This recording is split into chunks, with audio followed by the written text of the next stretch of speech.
Hey guys, Susan Soares here. How is everyone doing? Everyone out there living their best balanced and beautiful life? What I've noticed lately is a lot of people are really struggling with fear. It seems like we've developed kind of this fear culture of I'm going to be afraid of everything. And I think people naturally kind of have a lot of fear, and you really have to fight against that. But I think it's gotten a lot worse with everything that's been going on this year. So I wanted to come in and give you some advice on how to live in a state of love versus a state of fear. And I'll kind of tell you how I got there today. So, what I was thinking about was someone named Elizabeth Kubler-Ross. Some of you might be familiar. She's done a lot of work in the grief end of things. But one thing that she wrote a lot about was there's really only two emotions. There's only love or fear. And all the negative comes out of fear, all the positive comes out of love. So if we think about that, that's really like emotions seem really complicated, and we can name 100 different words for feeling angry or guilty or upset. But really, it just comes out of those two places. And so the whole goal is to really do things from a mindset of love versus a mindset of fear. And remember what we've talked about before. We tell our brain what to do and not the other way around. So imagine the scenario that's kind of gone on this year for people of fear of the virus and being worried what might happen, whether it's physically, emotionally, financially, like all those are very real worries for people. And so the more we've focused on that, the more fearful we have become. And that got me to thinking, why can't we be in a state of love with everything? I know I don't expect you to be perfect. I'm definitely not perfect, but I am what I call a recovering anxiety-aholic. I was really good at worrying for a very long time. Still am. I really have to fight that in myself a lot of days. But part of it too is realizing that that comes from a place of fear that you don't want to live. Like fear is a normal part of life, but it's not meant to become our main way of life. We are meant to live a life full of love and joy, and it is a choice to live in that state. And so I think what has happened is where energy go or where focus goes, energy flows. It's that idea of we've all been told a lot to fear. And I'm not just talking about this year. I'm talking about everything that's happened to us before and everything that will come after. Like it is a normal human reaction to fear the unknown. And I think that's a pretty typical thing for people to struggle with. So my suggestion is to work on things that get you in a state of love, a mindset of love versus a mindset of fear. The longer you stay in a mindset of fear, no matter what the situation is, whether it's a financial issue, whether it's something with a family member, whether it's something that you're worried about 20 years down the road that you just can't get out of your head, the more you focus on that, the stronger the tendency of your brain is to go negative with anything else that comes up. So you want to really work on repetition and changing that over to the positive side of things. I think one of the best ways to do that I tell a lot of people about is gratitude. I'm sure you've all heard an attitude of gratitude. If you are in gratitude, you cannot have fear in that space. Like love and fear cannot exist in the same space. So the best way to kind of cast out that fear is to fill your heart with love and fill your mindset with love. And I don't mean like running through the meadow picking flowers, happy days. That's not at all what I mean.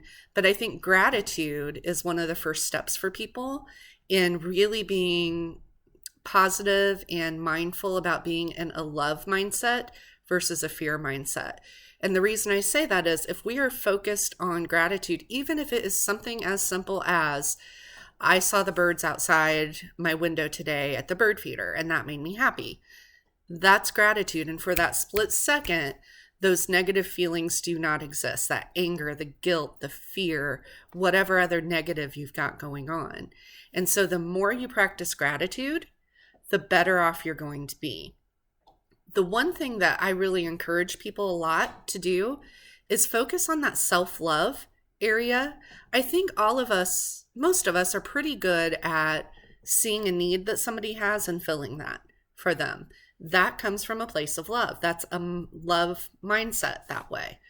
But I think where we really struggle is the self love.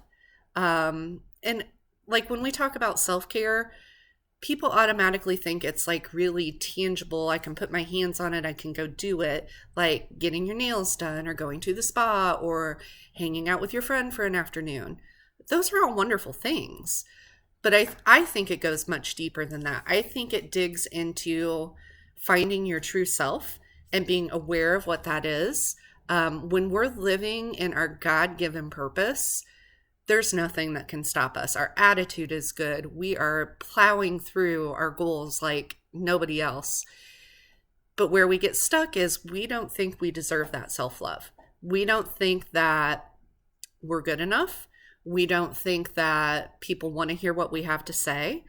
I guarantee you they do. I guarantee you there's somebody out there who needs to hear your story of overcoming something, your story of how you help other people, your story about what you're passionate about. When you live in your passion and that passion helps you serve other people, man, you're on fire. Like people can feel that. Even through a screen, they can feel that.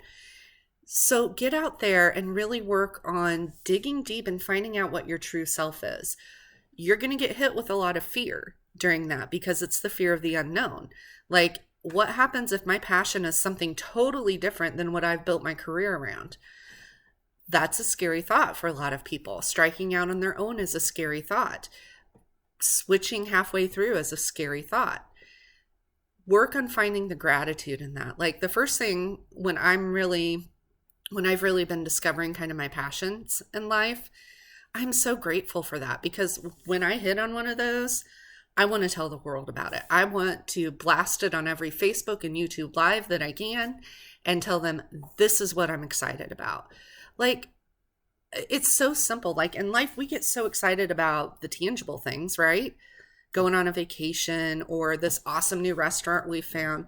Why aren't we telling people what we're passionate about? Why aren't we sharing that with others and helping light their souls on fire? You never know when what you're going to say to somebody might ignite a spark in them that could be world changing. We're all world changers. I don't know if you realize that. I know a lot of you are thinking, I don't do anything special. Yeah, you do. You are the only you that ever will be. God created you with a unique purpose. And with that purpose in mind, he has gifted you with talents and put certain people into your life to use those talents and grow those talents to serve the greater good of everybody.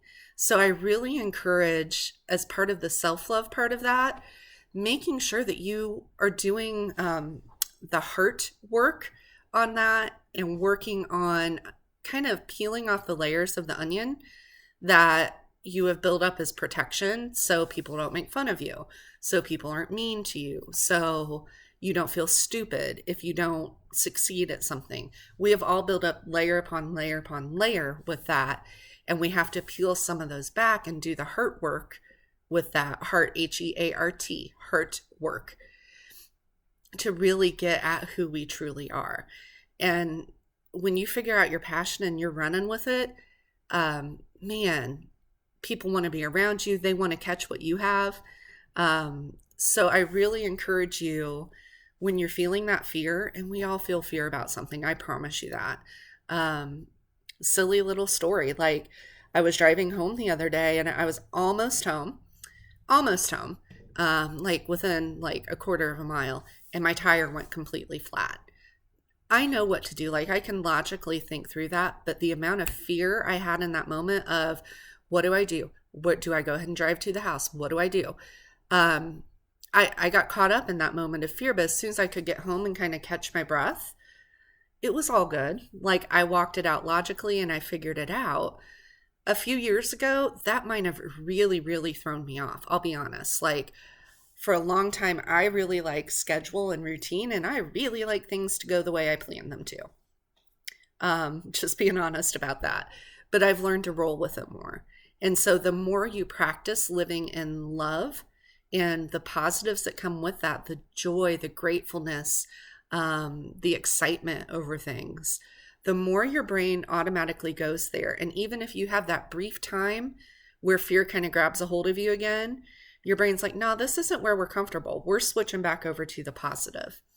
So I just wanted to share some of those things with you guys today. It's stuff that's kind of been on my mind a lot, because I want you all to live your best life. That's all I'm concerned about. That's what my passion is. Whatever that looks like for you, but you can't do that if you're in a constant state of fear.